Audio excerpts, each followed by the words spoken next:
Turbūt visi esat matę šį video.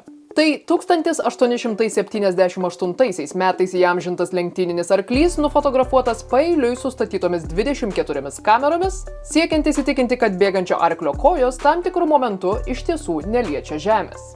Kiek vėliau ši nuotraukų serija tapo pagrindu visai video evoliucijai, o šiandien pašnekėsim apie tai, kas ir yra šio įvykio esmė – kadrai per sekundę. Kaip jau galėjot suprasti, FPS, frames per second, arba kadrų kiekis per sekundę, nurodo, kiek pavienių kadrų jūsų kamera įamžina per 1 sekundę. Visi video, kuriuos kada nors matėte, iš esmės savotiškai yra tiesiog labai greitai besikeičiančios nuotraukų, tiksliau kadrų serijos, kaip ir šiame video jūs iš tiesų stebite 25 juškėnaitės išgyvenančias 1 sekundę.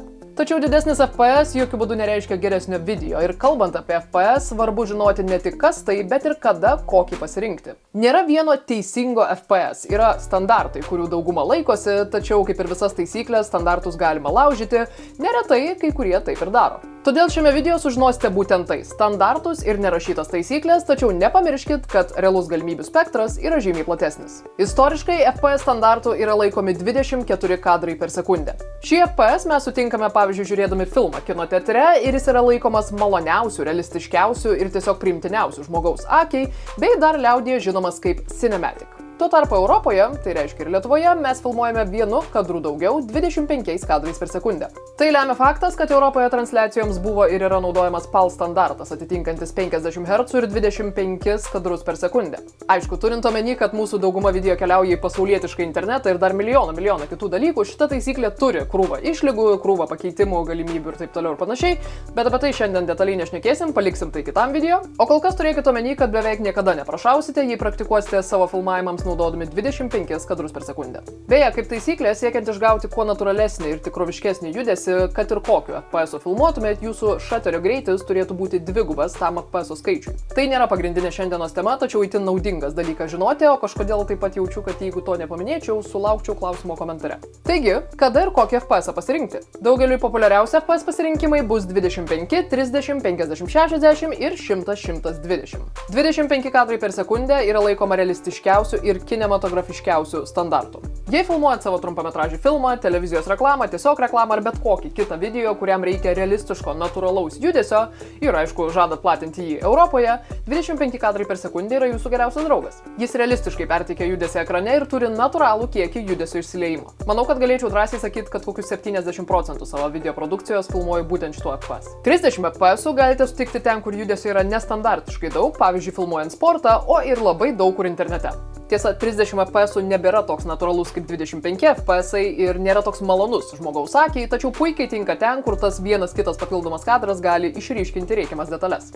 50 arba 60 kadrų per sekundę yra sulėtinto vaizdo, tai yra slow motion standartas. Kodėl PM arba šiam? Todėl, kad VAM5 arba TRAM. Įsivaizduokite, kad didžiąją dalį savo video jau nufilmavot 25 kadrais per sekundę ir norėtumėte tą 1, 2, 3 kitą kadrą nufilmuoti sulėtintai. Natūralu, tuos kadrus reikėtų filmuoti dvigubai greičiau, tai yra 50 kadrų per sekundę. Vėliau, kai montuosite visą projektą ant 25 FPS montažo juostos, galėsite 50 FPS medžiagą interpretuoti kaip 25 FPS arba tiesiog sulėtinti 50% ir turėsite sklandų sulėtintą vaizdą. 60 kadrų per sekundę yra atitinkamai naudojama, kai pats projektas yra 30 FPS standarto. Jei standartinio slow motion nepakanka, visada galima kreiptis į 100 ar 120 FPS. Tuomet įamžintas judesys bus dar detalesnis ir jį bus galima dar labiau sulėtinti.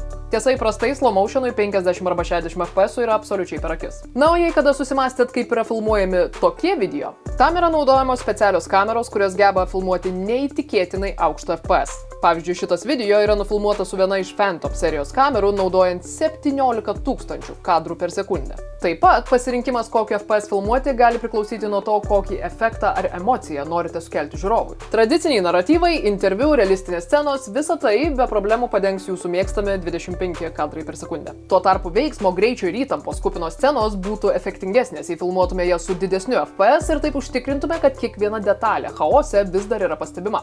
Be to, dėl didesnio FPS garso kiek nenatūraliai, šokliai įsitempusiai atrodantis veiksmas gali būti puikia pagalba sukeliant įtampą ir jūsų žiūrovui namuose.